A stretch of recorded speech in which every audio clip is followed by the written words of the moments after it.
God told the prophet Jonah, "Go to the great city of Nineveh. Tell them to stop doing evil things." But Jonah did not want to go to Nineveh. The people of Nineveh were enemies of God's people, so Jonah got on a boat heading the other way. God sent a terrible storm. The sailors cast lots to figure out who caused this trouble. The lot fell on Jonah. The sailors asked Jonah, "Who are you? What are you doing here?" Jonah replied, "I worship the one true God who made everything." Jonah told them to throw him into the sea. When they did, the storm stopped. From that moment on, the sailors worshiped the one true God. God sent a big fish to swallow Jonah, and Jonah was in the belly of the fish for 3 days and 3 nights. Jonah prayed and thanked God for sending the fish to save him. Then the fish vomited Jonah onto dry land. God told Jonah, "Go to Nineveh and preach my message." So Jonah went. He walked into the city shouting God's message, "In 40 days, Nineveh will be destroyed."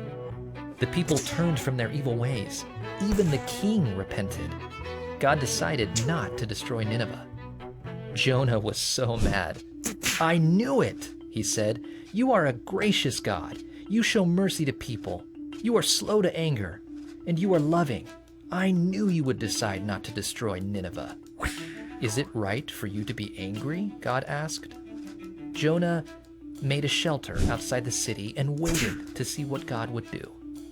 God taught Jonah a lesson. First, God provided a plant to shade Jonah from the sun. But the next day, God sent a worm. The worm attacked the plant, and the plant died. Then, God sent a dry east wind. Jonah was so hot he almost fainted. God asked Jonah, "Is it right for you to be angry about the plant?"